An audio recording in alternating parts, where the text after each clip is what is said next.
요한복음 8장 31절입니다.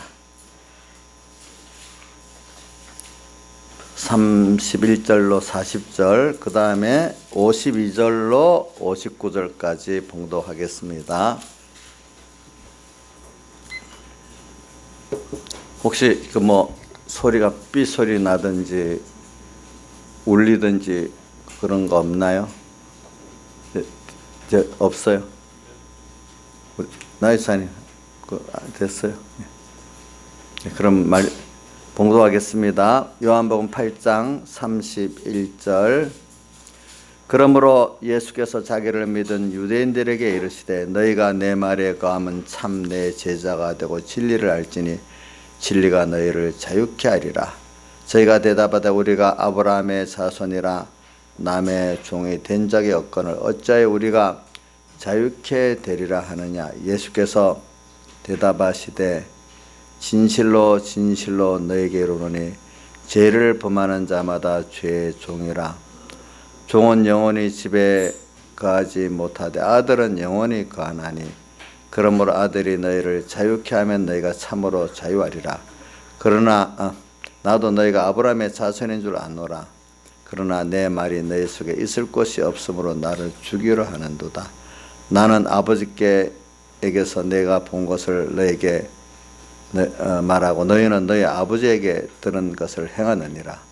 대답하여 가로되 우리 아버지는 아브라함이라 하니 예수께서 가라사대 너희가 아브라함의 자손이면 아브라함의 행사를 할 것이오늘 지금 하나님께 들은 진리를 너에게 말한 사람이 나를 죽이려 하는도다.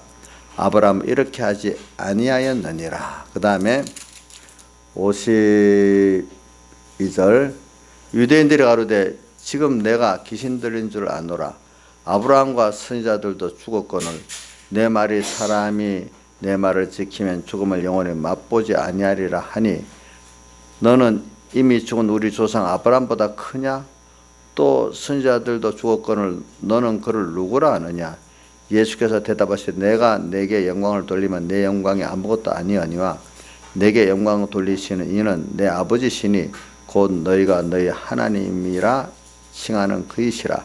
너희는 그를 알지 못하되 나는 아노니 만일 내가 알지 못한다 하면 나도 너희와 같이 거짓말장이가 되리라.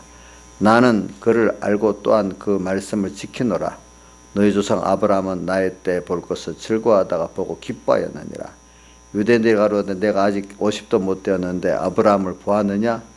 예수께서 가라사대 진실로 진실로 너에게 이르노니 아브라함이 나기 전부터 내가 있느니라 하시니 저희가 돌을 들여 치료하거늘 예수께서 숨어 성전에서 나가시니라. 아멘. 예. 오늘 이 말씀 저는 여기를 가지고 여러분들이 진실한 생명의 믿음을 가지기를 바라고 또 여러분들이 결국은 진리가 여러분들을 자유케 하는 이 믿음에 이르기를 바랍니다. 그래서 꼭 오늘 제목을 정한다면은 생명 있는 믿음, 진리로 자유하는 믿음, 그렇게 정할 수 있어요. 예. 생명 있는 믿음, 진리로 자유하는 믿음, 이렇게. 그래, 오늘 이 말씀의 31절을 보면은 어떤 말씀이 시작이 돼요. 그러므로 예수께서 자기를 믿은 유대인들에게 이르시되, 그때 예루살렘 성에, 지금 예루살렘 성입니다. 예루살렘 성 안에 예수님을 그래도 믿는 유대인들에게 이 말씀입니다. 근데 여러분들 요한복음 5장부터 보면은 내용이 예수님을 그때부터 죽이려고 했다는 말씀이 요한복음 5장부터 나옵니다. 그리고 바로 또 9장으로 들어가면은 뭐라고 나오는가 하니까 예수를 믿는 사람은 유대인 교회에서 어떻게 출애시킨다. 고까지 이렇게 돼 있다 이 말입니다. 그분들은 그때 유대교에서 출애시키면 지옥 가고 천국 못 가는 줄 알고 두려워가지고 있었던 것입니다. 그러니까 예수를 믿으면 유대교에서 출애되니까 지옥 간다고 생각하고 또 많은 또 이 불이익을 또 주고 그랬어요.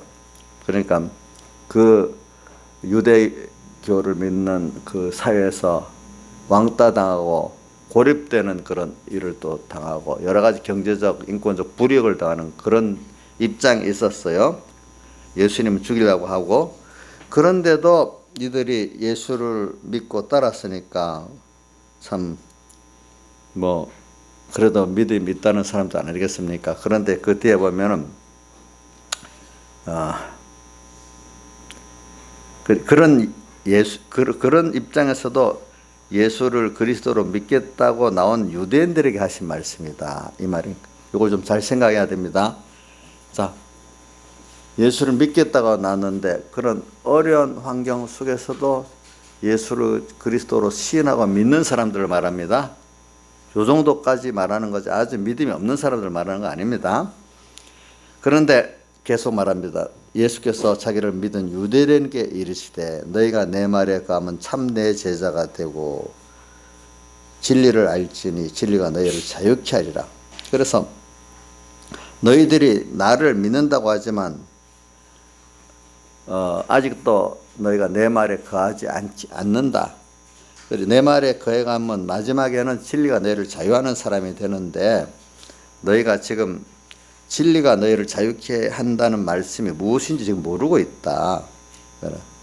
이런 공포의 분위기, 모든 핍박의 분위기 속에서 예수를 믿는다고 고백할 정도로 그 믿음이 대단할 것 같은데 어떻게 예수님의 눈에 이 사람들이 이렇게 비춰졌겠습니까? 또 오늘도 우리에게 주님이 그렇게 보시고 지금 말씀하신다고 믿고 들으시기 바랍니다. 자, 어디 민영아, 너한테 지금 하나님이 너도 그 사장님한테 나는 꼭 3일 예배 가요 하고 이렇게 힘들게 왔잖아. 그런 너한테 지금 하는 말이단 말이다. 알겠지? 어?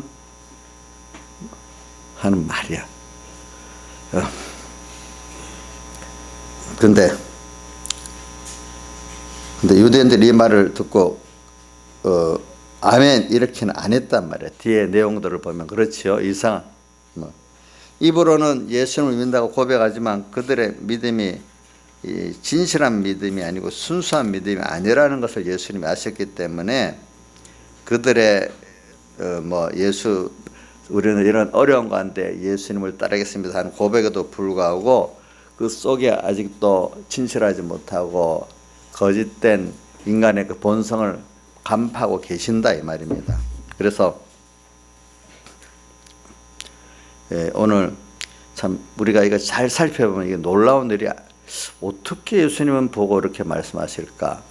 이걸 오늘 우리에게 지금 여러분들 여기 있는 자기를 믿은 유대인들이 나는 아니다 이렇게 생각. 여러분 이 성경을 기록한 거는 오늘 이걸 가지고 우리에게 똑같이 말씀하시는 말씀이라고 믿어야 됩니다. 자, 그러면 저기 민영이 엄마 지금 민영이한테 했으니까 민영이 엄마 이인자 이사님도 지금 예수님이 자기를 믿은 유대인들에게 뒤에 하시는 말씀들이 쭉 나오잖아요. 그게 이민영이 엄마 이인자 이사님한테 하시는 말씀이 돼요? 좀 억울하지 않아요? 어떻게 뒤에 믿음 없는 것 같이 말씀을 계속 하시잖아요. 근데 이거를 저도 저한테 하는 말씀이라고 들어야 되고 여러분도 여러분들 하는 말씀이라고 들어야지 거리를 두면 안 됩니다. 아시겠죠? 그래.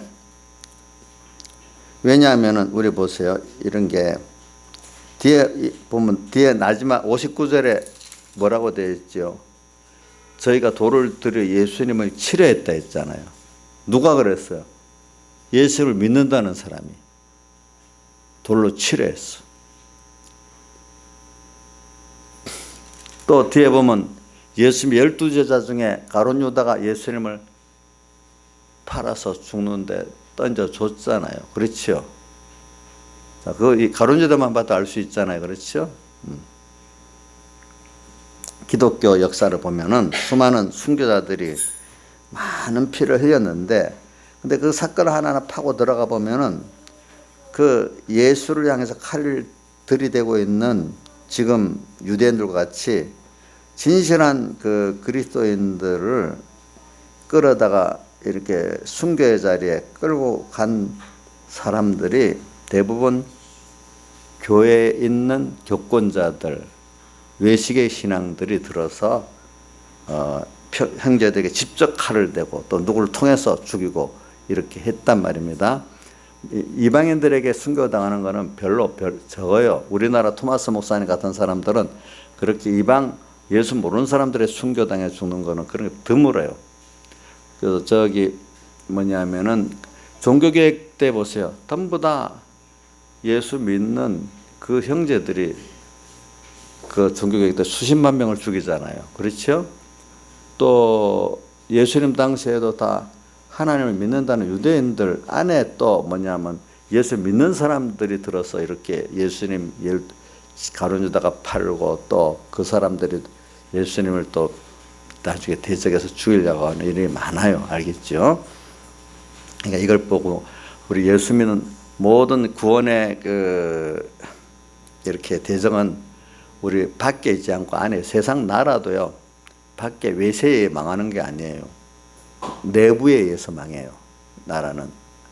우리 기독교도 사실 예수 믿는 우리들에 의해 가지고 기독교가 속화되고 또 남에게 뭡니까 비난받는 그런 교인들이 되는 겁니다. 그러니까 안 믿는 사람에게 전도하는 거 이거 중요하지만 두 번째는 로마서 1장 15절에 로마에 있는 너에게도 복음 전하기를 원한다. 이미 믿는 사람들에게 다시 생명으로 새롭게 하게 한 복음 전하는 것은 더 중요합니다. 아시겠죠? 뭐라고요? 어떤 것도 더 중요하다고요? 이미 믿는 우리가 이렇게 다시 새로운 생명으로 믿을 수 있도록 로마에 있는 너에게도 다시 복음 전하기를 원한다. 이것도 사실 더 중요한 면이 있는 것입니다. 여러분들이. 그래서 저는 왜 우리 이 세대가 지금 그렇게 때문에 그래요. 예, 우리 한국 교회가 또 세계 교회가 그렇기 때문에 그렇대도요. 보니까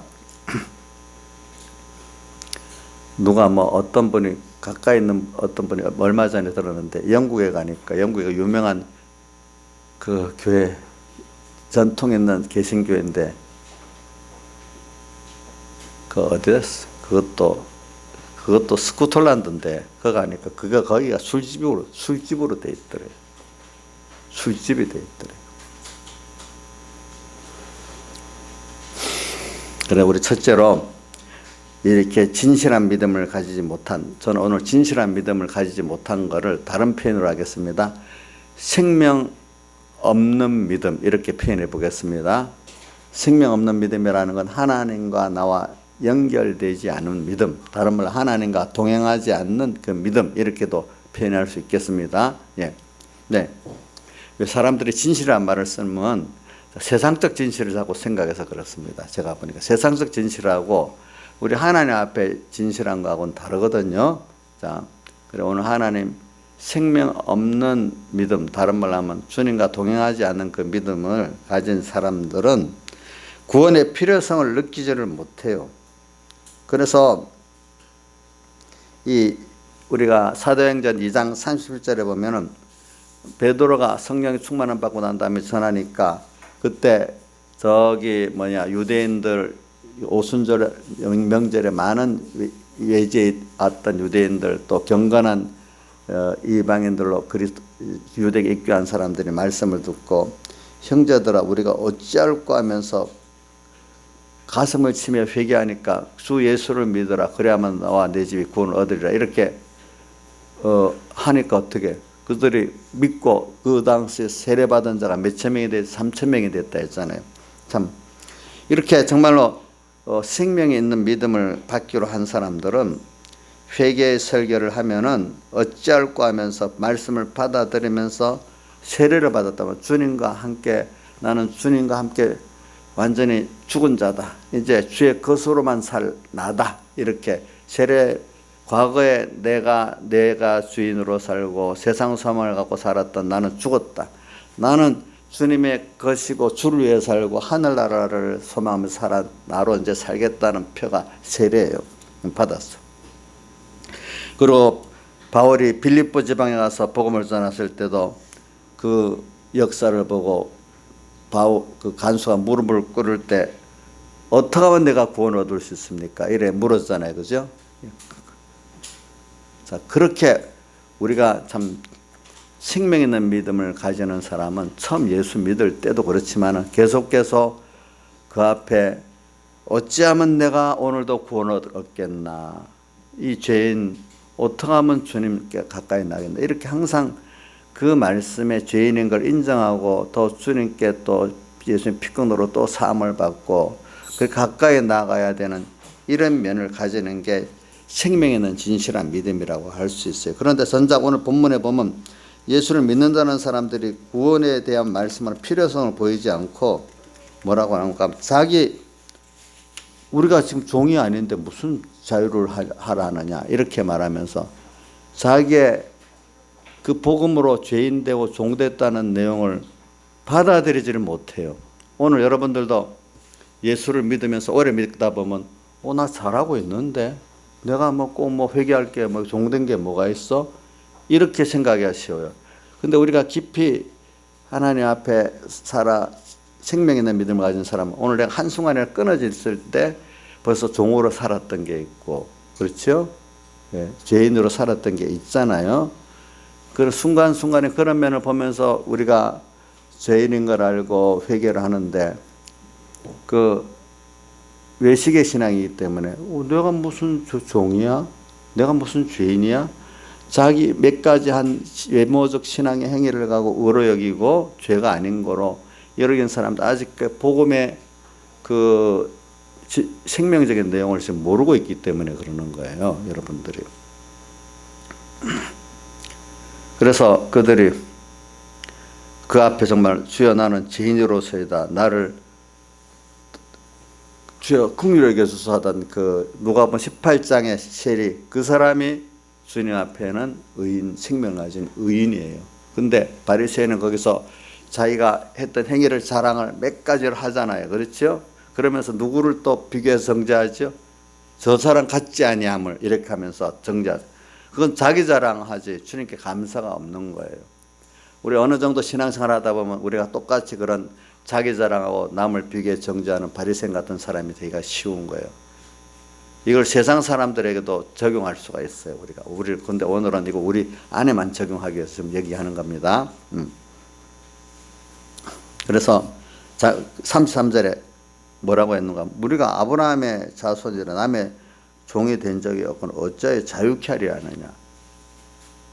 주님은 우리 누가복음 4장 18절에 뭐라고 되어 있어요? 주의 성령이 내게 임하사 가난한 자들에게 복음을 전하게 하시려고 내게 기름을 부으사 포로되던 자에게 자유를, 또 보지 못하는 자에게 보게 함을, 눌린 자에게 자유를. 그러니까 포로돼 있어. 우리가 이런저런 포로됐다는, 종됐다는 말이나 마찬가지잖아요. 우리가 예수 피권으로 기본권으로 지금 해방은 받았지만 어떤 때는 순간순간 나도 모르게 돈의 종이 되고 자식의 종이 되고 뭔가 세상 이것저것 종이 되고 미혹받아 종이 되고 사는 때가 있잖아요. 그 부분은 우리가 보는 눈이 있어야 되는 거예요. 그렇죠? 그걸 우리는 그런 면을 생각하면 계속 이 영안이 밝아지고 회개할 게 많이 보이지 않겠습니까? 그 말씀을 들으면 아멘이 돼야 되는데 이런 말씀을 전하면 세속적인 신앙의 사람들은 그게 이해가 안 되는 거야. 재미가 없는 거야. 이상한 말 하는 거야 도대체. 이 절에 갖고 어떻게 사람이 살아? 오늘 여기 같은 예수 믿는 사람인데 그래도 좀 어려운, 지금 핍박, 예수 믿으면 여러 가지 어려움을 당하고 있는데 지금 예수 믿는 그 사람들 보고 그랬어. 그래도 그렇죠? 오늘 여러분들도 지금 예수 믿으면 세상 나가서 좀 예수 때문에 어려움 당하는 면이 있고 비난당하는 면이 있을 수도 있어. 그렇지만 그런 사람들에게 또 말하는 거예요. 알겠죠? 그러니까 여기 주선이에게도 지금 말하고 있다고 믿고 있냐? 주선이는 이 사람들보다 위에 있냐? 여기 있는 분들 저부터 똑같이 여기에 적용해서 지금 말씀 들어야 됩니다. 알겠죠? 그래, 이 사람들이 참 생각해봐요. 과거 유대 이 사람들이 지금 언제부터 애굽에서 종이 돼 있었잖아요. 지금 유대인들도 사실은 종이 돼 있는 거나 마찬가지. 로마에 지금 세금을 내고 사실 로마의 속국으로 살으니까 이 종이나 마찬가지. 어떻게 보면은 그거는 그런 면으로 종돼 있지만 또 신령한 면으로 우리가 보면 얼마나 우리가 죄의 종으로 사는 게 많이 있겠어요. 그죠? 사람이 어두워지면요 전혀 그 면을 몰라요, 사람들이. 그리고 우리가 남의 종이 된 적이 없고는 왜 종이, 역사적으로도 벌써 현재도 종돼 있고 과거에도 종으로 살았고 어떤 외모적으로도 현재는 우리가 구원 신령한 하나님과의 관계 면에서도 어떨 때 보면 그만 하나님 아닌 어떤 물질 사람의 종돼가고 지금 끌려가고 살고 있는 면도 있는데 전혀 눈이 어두워서 그걸 보지를 못한단 말이에요. 그러니까 이 참 진실한 생명에 대한 믿음이라는 것은 내가 구원받지 않으면 안 된다는 절박성을 깊이 인식할 때 그 구원의 갈급성이 생기는 거예요. 그래서 사람이 어두워지면 안 되기 때문에 하나님이 세상에 자기가 우상으로 여기고 바라보고 했던 돈, 자식, 명예 이런 것들을 칩니다. 그러면 제일 놀라갖고 주님께 회복시켜 주세요. 벌써 그거 내가 하나님보다 더 크게 여기고 바라보고 의지했던 게 하나님이 딱 깨트리니까 그때는 하나님 없이 돈 있고 권세 있고 뭐 있으면 될 줄 알았는데 하나님 살려주세요. 이거 돈 회복시켜 주세요. 지위 회복시켜 주세요. 이렇게 나옵니다. 그렇지만 아직도 그 사람에게는 뭐가 또 우상입니까? 돈, 지위, 명예가 더 우상입니다. 그런 절박성이 있는데 이제 이걸 통해서 하나님이 복 있는 사람은 그래, 이게 다 이런 것들 하나님께 주권이 있어요. 이게 하나님이 주권을 깨트리면 깨트려지고 또 이것들이 또 회복된다 해도 나중엔 다 늙고 내가 죽으면 없어지는 것들이 험한 거구나. 그래, 이것들을 통해서 나의 생명이고 나의 전부에서 하나님을 우리가 배우고 얻어야 되고 부해져야 되겠구나. 나의 기쁨, 찬송가 16장 1절 나오죠. 제가 이 찬송을 제가 제일 많이 부르는데 그중 1절을 제가 제일 항상 많이 생각하고 살아요. 나의 기쁨, 나의 소망, 나의 생명, 거기다 난 덧붙여 나의 전부가 되신 주님. 밤낮 불러서 감사의 찬송을 드려도 늘 받은 은혜가 너무 말할 수 크기 때문에 아신 마음밖에 없어. 그 찬송가 그 16편 찬송 6절이죠. 2절이죠. 나의 소망하는 선한 목자는 그 6절이 어떻게 되지? 나의 진정 사모하는 예수여, 음성조차도 반갑고 나의 생명과 나의 참 소망은 오직 주 예수뿐일세. 이렇게 돼 있죠. 예. 그래, 이런 우리가 오늘도 구원에 오늘도 주님 찬송가 찬송가 183 주 없이 살 수 없네. 이게 처음에 어떻게? 주 없이 살 수 없네 나의 구주. 그래, 주님 없이 오늘도 진실한 사람 오늘도 그래, 주님 떠나가면 나 안 돼요. 주 없이 나 살 수 없어요. 그거 진실하지 못한 기독자들이 들으면 이해가 안 돼요. 왜 주 없이 못 살아? 지금 잘 살고 있는데. 그럴 수가 있거든요. 근데 생명의 신앙 가진 사람은 오늘도 내가 주님 잊고는 안 돼요. 오늘 주님 또 저를 인도해 주시면 내가 삐뚤어져요. 또 이렇게 사는 사람이 그게 바로 생명 있는, 그게 구원에 대한 절박성을 가지고 사는 사람이에요.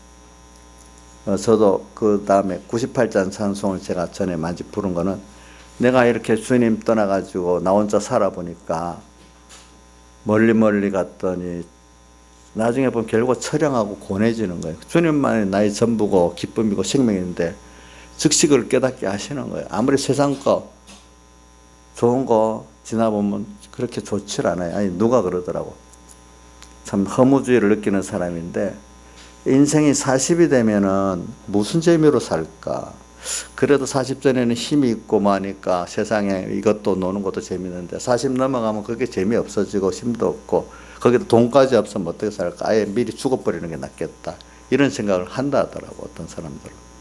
어떻게 보면 그게 맞는 말일 수도 있어요. 근데 우리가 그 사람은 진정한 생명과 소망과 구원을 모르기 때문에 그러는 거. 알고 나면은 나이가 들어갈수록 더 소망이 생기고 더 기쁨이 있고 더 온전한 것들이 좋은 것들이 발견되고 주어지는 걸 모르니까 그런 거. 세상 육적인 그것만 보니까 그런 거죠. 세상 육적인 것도 세상 쾌락을 누리면은 반복적으로 하면 그거는 재미가 없어집니다. 이상하죠? 세상 건 여러 번 하면 나중에 재미가 없어집니다. 그럼 또 다른 거 찾습니다. 나중에 세상 건 아무거로도 이제 채워줄 수 없는 그런 사람이 됩니다. 그래서 우리 성경에 뭐 사복음서에 보면 예수님께서 건강한 자에게는 의원이 쓸데없고 병든 자에게 쓸데있다.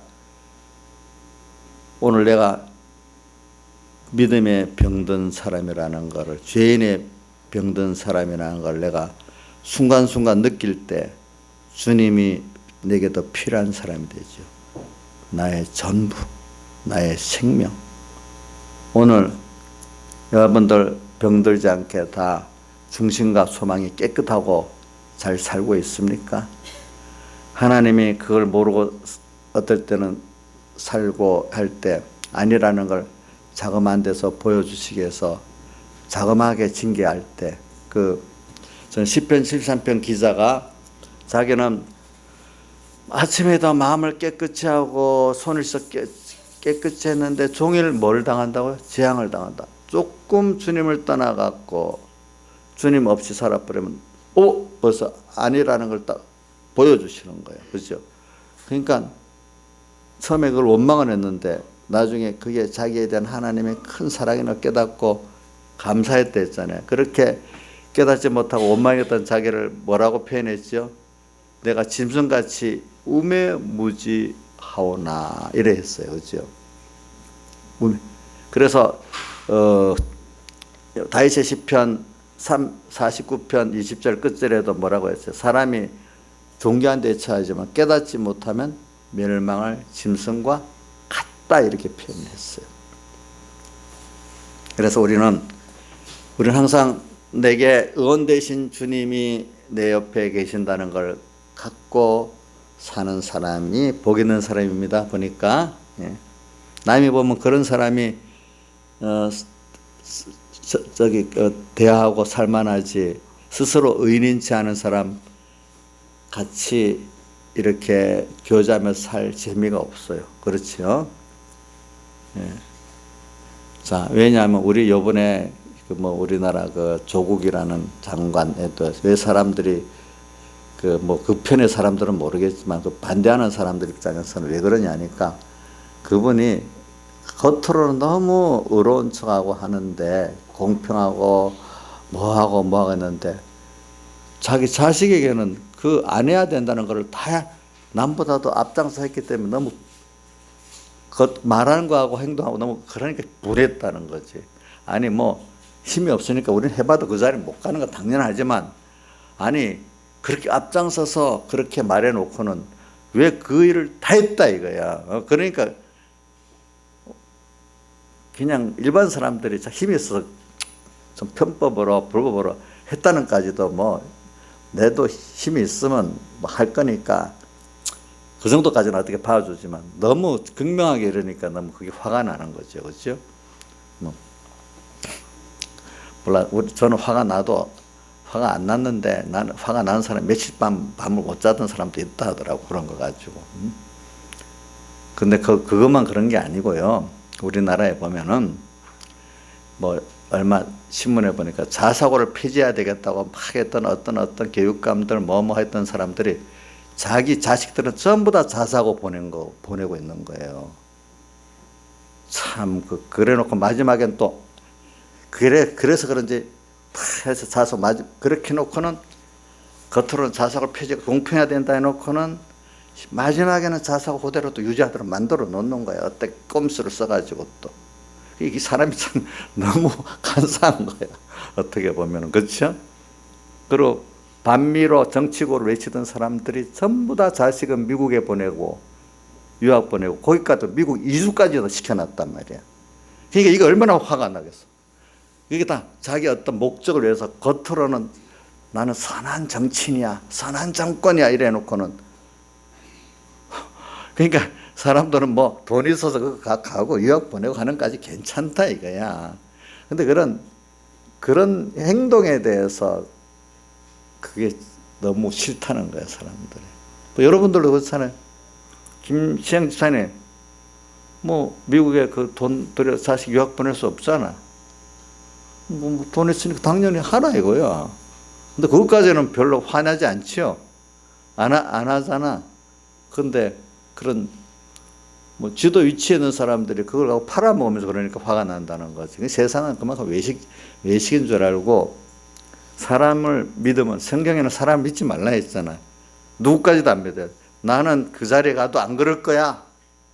이렇게 했지. 그 자리에 가면 나도 한단 말이야. 본 사람이. 알겠죠? 자기도 믿으면 안 됩니다. 무슨 말인 줄 알죠? 그 자리에 가면 다 해요. 성경에 의로운 사람은 다윗까지도 그 자리에 가니 더 흉악한 일을 했잖아요. 그죠? 보니까. 네. 그거는 하나님이 나를 지켜주지 않으면 그리로 가게 돼 있고 말씀으로 나를 깨워주지 않으면 그렇게 되게 돼 있어요.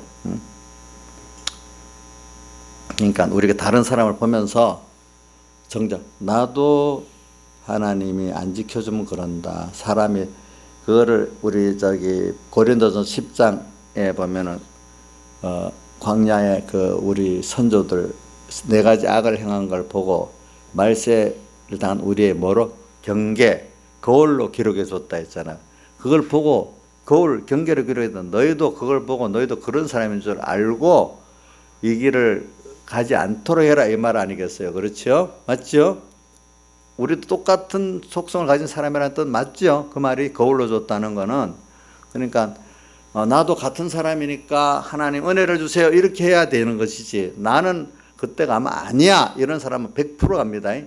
아시겠죠? 100% 갑니다. 예.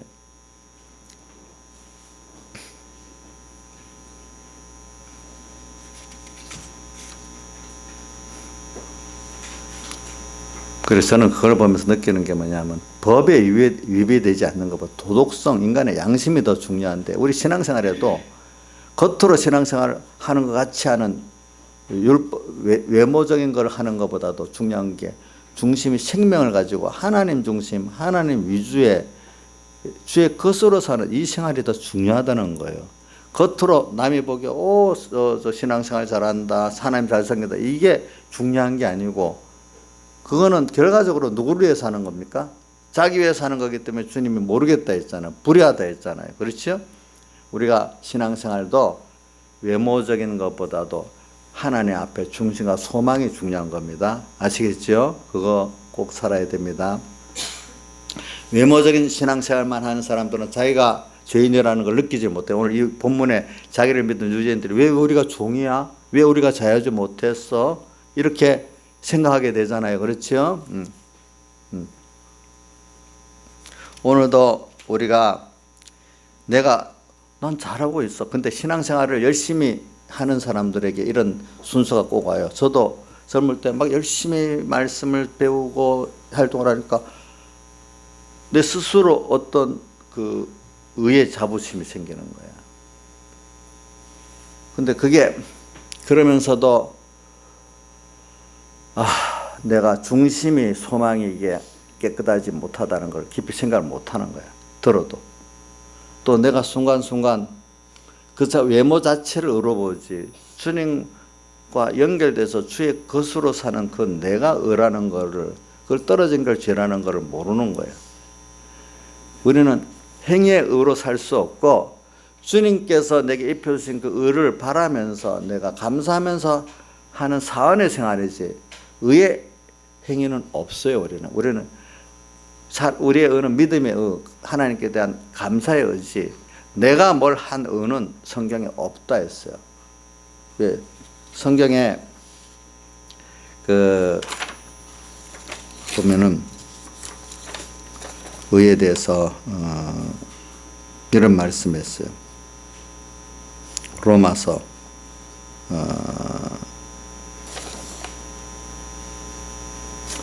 1장에 보면은 어디 있지? 로마서 2장이지.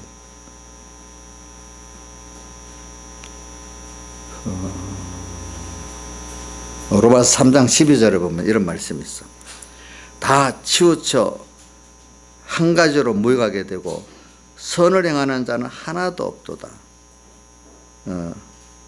그리고 로마서 3장 9절과 10절에 가면 다 죄 아래 있고 의인은 하나도 없다, 이렇게 말씀하셨어요. 사람이.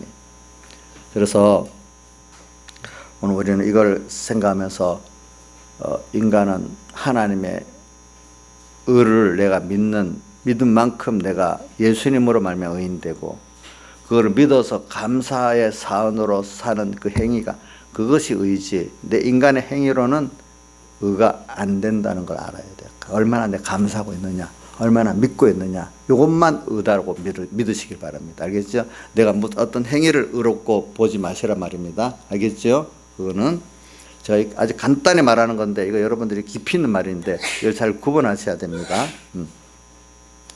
그래서 내가 스스로 의인치 않은 사람 구원에 대한 필요성을 느끼지 않습니다. 그래서 제가 요즘에 자주 쓰는 말 중에 하나, 고린도전서 10장 12절 뭐라고 되어 있죠? 선줄로 생각하는 자는 넘어질까 조심하라. 섰다고 생각하는 내가 의인이다, 내가 할 수 있다, 두 가지가 다 포함되는 거예요. 그러면 꼭 하나님 사랑하는 자는 너 의인이 아니야? 보여줍니다. 또 너 혼자 할 수 있는 게 아니야? 보여줍니다. 그리고 우리는, 하나님의 사람들은 정말 자기가 죄인이라는 것을 깊이 인식하도록 하나님께서 해주는 게 시편 73편 기자와 같이 그렇게 해주는 것이 도리어 우리에게 대한 하나님의 사랑입니다. 그렇기 때문에 성경에 세밀히 간섭해주는 면에 대한 것들이 성경에는 몇 군데 나와요. 요한계시록 11장 1절에 보면 지팡이 같은 갈대를 가지고 성전과 제단과 그 안에 경배한 자는 청량하고, 이렇게 나왔어요. 왜냐하면 하나님의 말씀을 가지고 정말 성전, 제단, 경배하는 생활하는 사람들을 간섭해 준대. 그렇죠? 그 외에 또 성경에 보면은 시편 1편 2절에 보면 여호와의 율법을 즐거워하여 그 율법을 주야로 묵상하는 자로다. 그런 사람들은 항상 그 말씀이 가득 차 있기 때문에, 주님으로 가득 차 있기 때문에 환난에 날아가지 않아. 주님 안에 있기 때문에. 그 외에도 여러 가지 말씀이 있으니까 오늘 여러분들이 잘 생각해요. 우리가 항상 죄인이라는 건 뭐냐면, 내가 죄에 대해서는 두 가지면 알아야 됩니다. 살면서 내가 세상을 살아가는데 모든 면이 부족하다는 걸 아는 게 죄인인 걸 깨닫는 거예요. 또 내가 하나님의 은혜를 힘입어 살아야만 된다는 걸 아는 게 죄인을 깨닫는 거예요. 그러니까 내가 지금 된 거 내가 잘해서 됐지, 벌써 죄인이에요. 알겠죠? 또 나는 하나님의 은혜를 입어서 살아야 되지 않은데 내가 뭘 하면 되겠지 하는 그 자체도 죄인이에요. 목사님 너무 깊은, 이게 사실 이게 실질적인 죄를 맞는 거예요. 그걸 아는 거예요. 죄인인 걸 아는 거 알 때 하나님의 은혜가 있고 여러분들이 하나님 위로가 있고 평안해집니다. 알겠죠? 죄인인 걸 아는 게 의인되는 길입니다. 자, 말하면 뭐를 알 때 의인되는 길이라고요? 죄인인 걸 알 때 의인이 되는 겁니다. 죄인인 줄 모르면 그 자체가 죄인입니다. 알겠죠? 보니까. 그래서 그래, 살아볼수록 여러분들이 내가 부족하구나 이렇게 느껴야 돼. 그래, 세상에 근데 부족한 것보다 나쁜 건 지나친 거예요. 세상 말에 우리 이거 말을 알아들었나 모르겠다. 좀 과유불급 많이 쓰는 말이잖아요. 김창수 씨는 과유불급이 무슨 뜻이에요? 응? 과유, 지나친 것은 모자란 거, 것과 같다 그런 뜻인데 저는 그것보다 더 그렇게 그건 안 돼. 지나친 거는 모자라는 게 더 낫다 그렇게 표현하고 싶어요. 세상에도 아까 말했잖아요. 이리저리 치우쳐서 로마서 3장 10에 다 치우쳐 한 가지로 무익하게 되고 치우치는 게 지나치는 게 더 나쁘다는 거예요. 저를 모자라고 사는 게 나아요. 여러분 사람 만나보면 좀 모자라는 게 낫지 지 잘났다고 치우친 사람 그게 더 힘듭니까? 모자라는 건 좀 답답하지. 치우친 그 사람이 힘듭니까? 경험해 보면. 양 집사님, 치우친 사람이 힘듭니까? 모자란 사람이 더 힘듭니까? 예? 예? 조금 모자란 사람 조금 답답하지. 좀 그렇게 힘들지는 않잖아요. 그죠? 이 사람 모자란 사람이 더 편하지요? 지나친 사람보다는? 그렇지 않아요? 네. 성경에도 그렇게 말했어. 저는 이게 어릴 때 백목사님 그런 말씀도 신앙적으로 치우친 게 모자란 것보다 더 문제다. 그게 그렇게 표현해. 사람도 마찬가지야. 너무 치우친 것보다 모자란 게 그래도 더 낫다는 거죠. 모자란 사람 회개할 기회가 더 주어지지만 치우친 사람은 회개를 더 못한, 지가 잘한 줄 알고 더 남을 하나님을 노엽게 하고 사람들을 해롭게 하면서도 모르고 있다는 거예요. 그런 것들이. 세상도 보세요. 모자란 사람끼리 좀 있으면 세상이 덜 시끄러운데 잘난 사람 때문에 세상이 더 시끄럽고 힘들대도요. 보니까 여러분들 치우친 것보다 조금 안 돼 모자라게 사는 게 나아요. 어떤 거는요, 정 안 된 일을 안 하는 게 더 나을 때도 있어요. 그래서 어떤 그 책에 게으름의 미덕이라는 것도 있대요. 어떤 거는 안 하는 거 게으른 게 도리어 나한테도 낫고 남에게 나은데 너무 부지런해가고 남을 괴롭게 하고 또 뭡니까? 자기도 괴롭게 하는 일이 더 많다는 거예요, 보니까.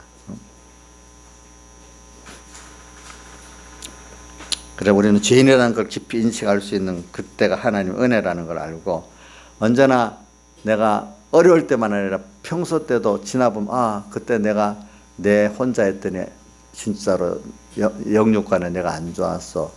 주님 내 혼자 절대로 하지 마시고 나 홀로 있지 마시고 오늘 주님 나를 간섭해 갖고 이끌어 주세요. 이렇게 하는 사람이 복이 있는 사람입니다. 이 사람이 작은 것부터 주님 함께 해주세요 하는 구원의 간절성을 가진 사람입니다. 알겠죠? 예. 그래 존 본연의 처도 역정에 보면 주인공이 처음에 성경을 읽다가 자기가 무서운 죄일이라는 걸 발견하면서 그 슬픈 소리로 어찌할꼬 이래 부르짖었다는 거예요. 그게 또 뭐와 같은가 하면 사도행전 2장에 그 베드로의 설교를 그럼 우리가 어찌할꼬 하는 그 탄성에는 똑같은 거예요. 그래서 우리가 교회를 오래 다녔다고 자신이 금방 구원받은 사람이라고 생각하면 안 되고 이 말은 예수 그리스도가 절실히 정말로 내가 내 하루 한 발 한 발 생각에 느껴질 때 이 사람이 그래도 참 믿는 사람이라고 할 수가 있어요. 그래서 우리가 내가 이 사람 또 이분은 지금 살아있지만 이제 은퇴이기 때문에 내가 이용훈 옛날 대법원장 되는 분이 자기가 10년 동안 열심히 교회 예수 믿고 10년 동안 다니 법관이 돼가지고 또 아주 유망하기 때문에 국비장학생으로 1978년에 독일 유학을 가게 됐대. 그분이 나중에 이용훈 판사죠. 이분은 보면 대법원장으로 있으면서 주의는 꼭꼭 지키고 누가 11조 내는 거 말하고 나는 11조 꼭 내. 자기 신앙은 꼭꼭 지키면서 하더라고 보니까 그때도. 근데 제가 이용훈 대법원장 같은 사람을 보면 느끼는 거는 그래도 과거는 고시를 칠 때 신림동 쪽에서 모여갖고 공부를 하니까 고시 공부하는 게 참 어렵거든요. 이게 보면은. 그래갖고 제가 우리 딸한테도 들어보니까 그래서 힘들다고 교회를 다 대부분 고시생들이 교회 나가서 기도하고 막 그런데 그래서 복음이 굉장히 많이 전파되는데 근데 로스쿨 하고 나면 그런 일이 없게 되는 거야. 있는 사람들 사냐 이제 앞으로 법조인들 기독교인들이 별로 없어질 거예요. 그동안에는 로스쿨 없이 그 고시생들은 힘드니까 대부분 교회를 나간대요. 예. 그래서 예수 믿는 사람이 많대요. 그래갖고 이분도 이제 아마 그래서 선도 받고 예수 믿어가지고 했는데, 그분이 독일에 가서 이제 어떤 그 한국인 그 교회 갔는지 그 선교사님인데, 자기 보고 너 묻더래요. 너 당신 예수를 믿으시냐고 물어서 나 10년 동안 교회 다녔어요 이랬대. 그러니 또다시 묻더래. 당신 예수 믿으세요 해서 나 10년 동안 믿었어야 하니까. 나중에 그 말을 의미를 잘 생각하라 하더래요. 그래, 그 나중에 돌아와서 생각해 보니까, 야, 내가 참 예수 교회를 다닌 사람이 예수 믿는 사람이 아니구나, 이런 생각을 하게 됐다는 거예요. 예? 자, 김민경 씨, 교회를 다니는 사람이야, 예수를 믿는 사람이야? 한번 자기한테 물어봐. 응? 지금 여기 대답은 하라는 게 아니고, 알겠지? 우리 최수연 씨, 교회를 다니는 사람이에요, 열심히? 예수를 믿는 사람이에요? 자기한테 한번 물어보시라고. 알겠죠? 그분이 그게 깊이 뺏겨 그 신앙에 이제 진실한 신앙으로 가게 됐는가 봐. 그래가지고. 그래, 왜냐면 내가 그분을 보니까 법조인의 가운데 그분 같이 그 자기 신앙에 대해서 누가 비판해도 뭐 당당해 가는 사람이 드물더라고, 그러니까.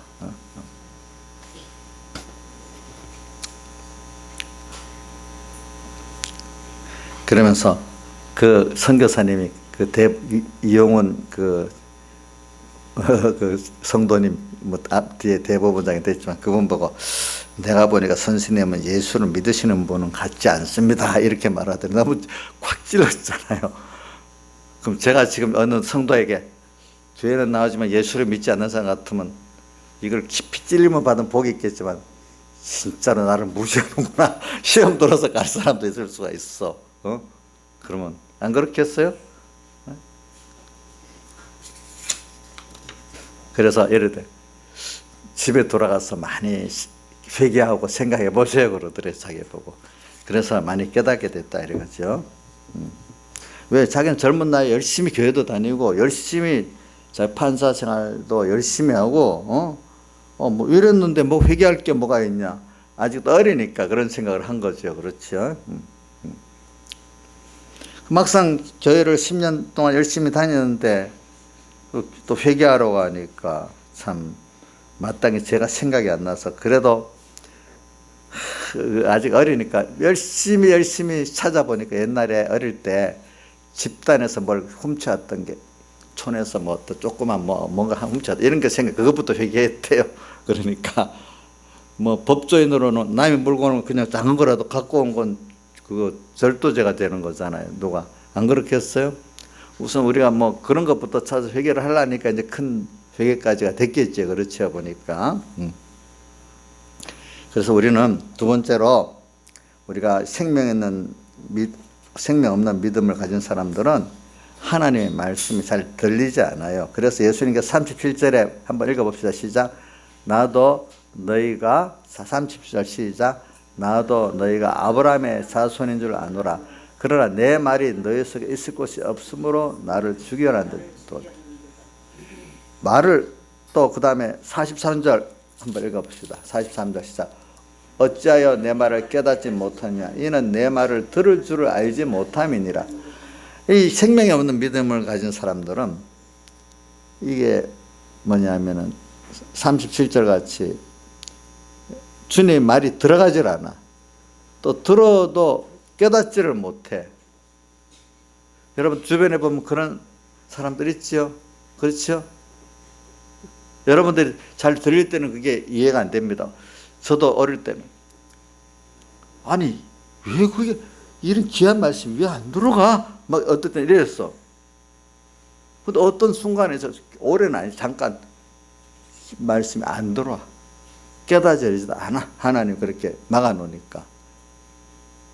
근데 뭐 어떤 사람은 아예 이 세상에 속한 어떤 정치 있으냐, 세상에 돌아가는 얘기를 하면은 그거는 그런 말을 설교를 하면 귀에 쏙쏙 들어오는데, 이렇게 생명에 속한 말씀을 하면은 도무지 나하고 거리가 멀어갖고 이게 아예 말씀이 들리지도 않고 깨달음도 없어.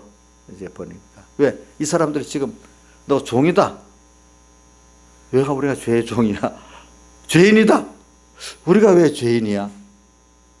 이렇게 되거든요. 자, 그게 종이고 심각히 깨달아져야 그게 참 예수님의 믿는 사람이거든요. 맞죠? 예수 믿는 사람은 내가 죄인인 걸 심각하게 느껴지고 오늘 종됐다는 게 어떤 때 어떤 순간에도 내가 그 종으로 살았던 걸 깨달아지는 사람이 예수 믿는 사람입니다. 내가 잘하고 있는데 무슨 종이야? 내가 무슨 죄인이야? 그 말이 나하고 별 상관없이 지나가는 사람들은 그게 진정한 예수 믿는 사람의 생명 있는, 오늘은 예수 생명 있는 믿음을 가지지 못하고 있다는 증거라는 거예요. 그게 알겠죠? 그렇죠? 그렇기 때문에 제가 여러분들에게 이거 좀 고치고 회개합시다 이러면 아멘 이래 돼야지. 목사님 이상한 말 한다. 뭐 우리가 뭐 다 죄인이야? 왜 그러지? 또 뭐 이렇게 하는 사람 아직 그 말씀이 안 들어가는 사람이에요. 그렇지요? 보니까. 자, 어찌하여 내 말을 깨닫지 못하냐? 내 말을 들을 줄 알지 못한다. 이 세상적인 이슈는 들리어도 생명의 말씀은 안 들리는 거예요. 주님이 이런 사람은 그 말이 없기 때문에 결과적으로는 복음을 대적하는 사람이 되기 때문에 나를 어떻게 죽이려 하는도다. 기독교 역사에 제일 핍박자는 교회 안에 있는 인본의 기독교지 세상이 아니랬어요. 알겠죠? 세상이 아닙니다. 자, 히틀러도 감리교회인데 제일 세상에서 잔혹한 일을 했잖아. 유대인들은 세상에 있어도 필요 없는 존재라고 해서 죽였잖아요. 어찌 그렇게 그 감리교회인이 그런 생각까지 하겠어요. 그렇죠? 예수님을 상대로 주고받은 유대인들은 예수님이 말씀에 귀에 들어오지 않았어. 귀담아 듣는 거는 그 말에 말꼬리를 잡아서 자꾸 예수님을 공격을 했어. 여러분들 신앙의 사람들이 아닌 외식의 사람들 보면 그 말꼬리를 잡아서 공격합니다. 그렇죠? 앞으로 일반적으로 볼 때 믿음에 문제가 있는 생명이 없는 믿음의 사람들은 실제로는 하나님 말씀 별 관심이 없고 세상 돌아가는 거기에 관심이 많습니다. 그 일을 하나님이 잘해주고 못해주고 거기에 관심이 있지 생명적인 하나님 관계, 천국 관계에 대한 거기에 대한 관심이 없습니다. 다만 하나님이 세상을 하는데 나와 어떻게 같이 해주냐 여기에만 관심이 있습니다. 표적의 껍데기에 관심이 있지 표적을 통해서 보내주려면 하나님께 대한 관심이 없습니다. 그러니까 예수님께서 너희들이 표적을 본 까닭이 아니고 떡을 먹고 배부르면 세상에 속한 그 하나님 기적과 축복 역사에 관심이 있지 그걸 통해서 하나님을 배우고 얻는 데는 관심이 없습니다. 보니까 그래서 신앙생활이 성경의 진리의 구원에 관한 내용에 얼굴을 푹 숙이고 심지어 눈을 감고 졸고 그 믿음에 문제가 있어서 그러는 거예요. 교회를 오래 다녔어도 하나님의 말씀에 대해서 생명의 말씀에 대해서는 매력을 느끼지 못하고 세상 표적에 대해서는 어떻게 해요? 관심을 가지고 눈 뜨고 때는 그렇게 그러니까 그런 사람은 성경 말씀을 읽는 성경적인 성경 중심으로 성경의 그 기록한 내가 성경 말한 내가 예수다. 그 예수를 중심으로 믿어가는 데는 성경의 본질을 파고 들어가면 들리지가 않고 앉아있는 몸이 쑤시고 불편해서 못 견디지만 이런 사람은 자기를 되돌아봐야 돼요. 그러나 도리어 이 생명에 관한 말씀 내가 죄인 되면 주님을 우리가 표적을 통해서 알게 되고 또 그것이 들려지는 사람은 벌써 이게 하나님 생명을 주신 사람이지요. 하나님의 말씀은 참된 생명의 말씀은 우리가 내가 죄인 된 걸 깨닫고 예수님의 피공로가 내게 꼭 필요하고 또 주님 없으면 못 살고 또 세상 모든 것 표적도 다 이것 때문에 하나님이 주시는 거구나 알고 표적을 인정하지만 표적이 우상이 안 되고 그죠? 그걸 통해서 하나님을 더 배우는 사람 되는, 이게 생명 있는 신앙이 아니겠습니까? 보니까. 자, 기독교의 기적과 표적, 기적이 축복이 없는 거 아닙니다. 근데 그거는 내 욕심을 이룬 게 아니라 하나님을 주시기 위한 그 기적과 축복으로 주기 때문에, 제일 큰 기적은 하나님을 우리가 배워서 얻는 게 제일 큰 기적이지, 눈에 어떤 보이는 그 병이 낫고 무슨 돈이 뭐가 이상한 일들이 벌어지는 그게 큰 표적의 중에는 그 아주 좀 밑에 부분입니다. 그렇죠? 보니까. 예. 근데 그런 표적, 세상적 표적 생활은 내가 정말 주님을 믿고 가면 원하지도 않는데 따라오게 돼 있어요. 근데 그것만 바라고 표적을 구하면 하나님 안 보여주기 때문에, 마태복음 12장 16절에 바리새인과 서기관들이 표적을 구하니까 예수님께서 표적 못 보여준다 했잖아요. 요나의 표적이면 충분하다 했잖아요. 그렇죠? 그것들 보고 요나의 표적이 뭐죠? 십자가에 못 박혀 죽으시고 부활하신 예수님의 사흘대속을 말하는 거잖아요. 그래서 오늘 우리가 복음을, 예수의 복음을 세상에 있는 사람을 구원하겠다 할 때 예수님께서 내 말을 믿고 구하면 영생을 주는, 그래서 진실로 진실로 사람이 내 말을 지키면 죽음을 보지 아니하리라 51절에 나와요. 그러니까 바로 영생을, 죽음을 보지 아니하리라 영생 구원을 주겠다는 말이거든요. 예수님께서. 이 사람이 이해가 안 되니까, 어찌 내가 이미 죽은 우리 조 아브라함보다 크냐, 어떻게 영원히 죽음을 보지 않는단 말이냐, 이렇게 또 그 말씀을 껍데기로만 생각하지 그 속에 영생의 생명에 속한 것, 신령한 세계, 그거 깨달음을 줘야 돼. 그 세계에 못 들어가는 거. 모든 눈이 세상적인 어떤 그 선을 못 넘어가는 거야. 세상 축복의 선, 기적의 선을 못 넘어가는 거야. 이 세상에 그거를 위해서 우리 하나님 목적의 구원을 위해서 세상이 존재하고 그걸 중심으로 움직이고 있다는 하나님의 그 넓은 범위를 못 보고, 눈에 보면 세상 일반 사람같이 그 범위 안에서 하나님이 도와주고 하는 그것밖에 못 보는 거예요. 그래서 깨닫지, 또 그렇게 말하니까 건방지다고, 너가 어떻게 50도 안 되는데 그런 말을 하냐고, 건방지다고 이렇게 말하니까 예수님께서 너희 조상 아브라함은 나이 때 볼 것을 즐거워하다가 기뻐하였느니라 56절에 이래 말하니까 유대인들이 도무지 알아듣기가 힘든 말이야. 그러니까 신령한 생명에 속한 사람들은 그 말이 알아지는데, 땅에 속한 사람들 이런 말이 이해가 안 돼. 도무지 이해가 안 돼.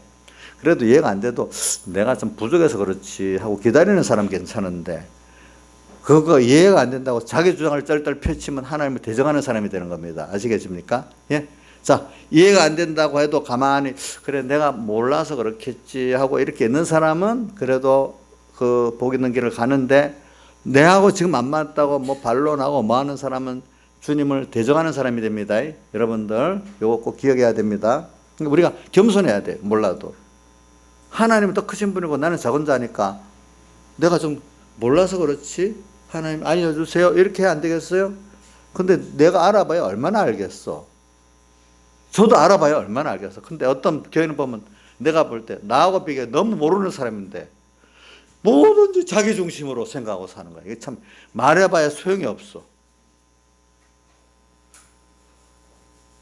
나도 하나님 앞에 지금 배워야 되는데 내가 아는 게 너무 좁은데, 더 좁은 그거 갖고 살고 있는데, 지금 뭐 정치권에 몇몇 뭐 잘난 사람들, 예수 안 믿는 사람들 얘기합니다. 알아봐야 그거 좁은 범위지. 그거 뭐 잘 알겠어. 그런다고 안다고 막 큰 소리를 뻥뻥 치고 하는데 실컷 말해라.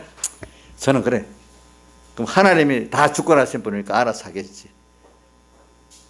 여러분들이 이렇게 지금 이 말씀이 깨달아지고 믿는 사람, 여러분들 굉장히 시야가 넓고 폭이 넓은 사람입니다. 그렇지 않나?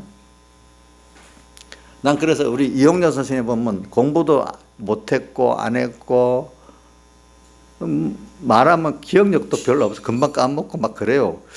그런데도 야, 저 사람 똑똑하다. 어떨 때는 그렇게 생각해. 왜? 하나님의 말씀 듣고 깨달아가고 그래 믿는단 말이야. 근데 그거 보니까 진짜 그러니까 이게 하나님 똑똑하게 준 거야. 공부는 못했는데 똑똑한 거예요. 공부는 잘했는데 미련한 사람이 있고, 여기 있는 분도 다 똑똑한 사람이 하나님으로 말미암아. 그죠? 예? 뭐 전교 1등하고 서울대학 수석해야 그 똑똑한 사람이 아니래도 하나님의 말씀이 깨달아지면 진짜로 지혜 있고 똑똑한 사람이라도요. 그러니까 그 고린도전서 1장에 뭐라고 말했어요? 너희가 지혜 있는 자가 되려거든 어떻게 미련한 자가 돼야 그래야 하나님의 지혜로 지혜 있는 자가 되리라 이래 있잖아요. 그죠? 저도 옛날에 내 지혜 가지고 똑똑하다고 생각을 했는데 그거 참 어떻게 미련한 거예요. 미련한 거. 내가 어떤 개인 사업을 해봐도 그렇더라고. 정말로 그중에 뭐가 크게 잘 되는 건 하나님을 따라 나도 모르게 됐지 내가 의도한 건 돈 안 되더라고. 그래서 사업을 하면서도 하나님이 열어주셔야 되는구나 이게 알게 됐어. 그리고 지금 정치권에 나오는 사람들이 뭐 수사를 해갖고 이렇게 하는 서로 뭐 가리고 뭐 인간 방법으로 막 쓰지요. 나중에 잘 수사를 방해해서 숨겼다 합시다. 나중에 그것도 터져서 나중에 하나님이 세상이라는 것도요. 어떤 큰 범위 내에서 그게 너무 지나치면 하나님 터뜨립니다. 갈아놓은 게 더 문제가 됩니다. 알겠죠? 사실은 우리가 솔직한 게 더 나아요. 알겠죠? 세상에 힘 있는 사람들이 막 가리를 하잖아요. 나중에 하나님 드러나면 또 그게 돼요. 그러니까 여러분들이 너무 거기에 마음에 두고 그러지 마세요. 여러분들은 넓게 보고 궁히 여기고 나도 그런 입장에 이런 사람이 될 수 있다고 여기고 위에서 내가 기도하고 그 사람 긍휼히 여기고 기도를 하는 거죠. 예? 그렇다고 그걸 그 죄를 용서해 주지만 그 죄 똑같이 그 죄가 아니다 이렇게 생각하면 안 돼요.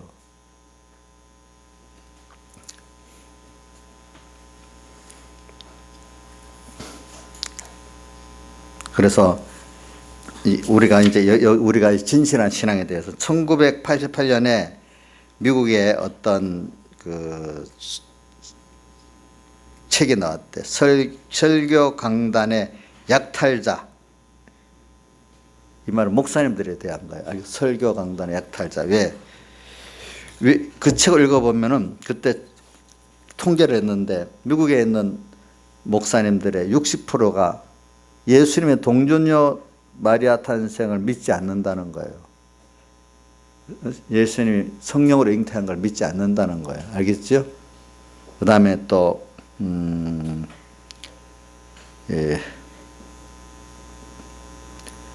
35%의 목사님들 예수님의 육체의 부활을 믿지 않는다는 거예요. 또 어떤 교단, 특정한 어떤 교단은 82%의 목사님들이 성경이 하나의 말씀을 믿지 않는다. 그러면서도 설교하고 있으니까 설교 강단을 하나님께로부터 약탈했다는 거지. 그런 분들이 증거하고 들으면 어느새 그런 사람이 되지 않겠어요? 그렇겠죠? 근데 그게 이 자유주의 신학에 들어가서 그래 된 거예요, 미국에. 이게 그렇죠. 그러니까 참 그래서 성경에 예수님도 그때 마태복음 24장에 뭐라고 되어 있죠? 사람에게 미혹을 받지 않도록 조심하라 이러면서 1번이 뭐냐면 그 거짓 선지자들에게 조심하라, 또 거짓 그리스도들에게 미혹받지 마라. 그래 되어 있잖아요. 여러분들이 어떻게 하나님의 그 종들을 통해서 배우냐에 하나님의 종들이 어떤 사람이냐에 따라서 굉장히 달라지게 돼 있어요. 아무나 교회라고 배우면 안 돼. 무조건 방송 설교도 좋지만 들어보고 이건 첫 번째 아니다 싶으면 듣지 말아야 돼. 어떤 부분은. 어떤 목사님 좀 좋은 분도 있어요. 그 안에. 그런 분들은 들어도 되지만 벌써 처음 들을 때 계속 아니라고 하는데도 몇 번 듣다 보면 이 사람이 내가 부족합니다. 끌려갑니다. 내가 저거는 감당이 안 된다 싶으면 안 들어야 됩니다. 왜 신학교도 그러다 보니까 그런 교수들이 해서 하다 보니 그렇게 돼버리잖아요. 그렇죠? 처음에 그것도 여러분들이 기도를 또 해야 돼. 내가 정말 하나님 은혜로 바로 배울 수 있도록 바로 인도받도록 기도를 해야 됩니다. 또 여러분들이 저를 위해서 기도 안 해주면 저도 어떻게 될지 알 수가 없어요. 알겠죠? 예? 서로 기도해야 돼. 서로. 우리 하나님께는 서로 기도해야 돼. 저 다 믿으면 안 돼요. 기도해야 돼. 또 나도 여러분들 나를 믿으면 안 돼. 기도해야 돼. 오늘 여기까지 합시다. 내가 이것도 다 할 수 없네.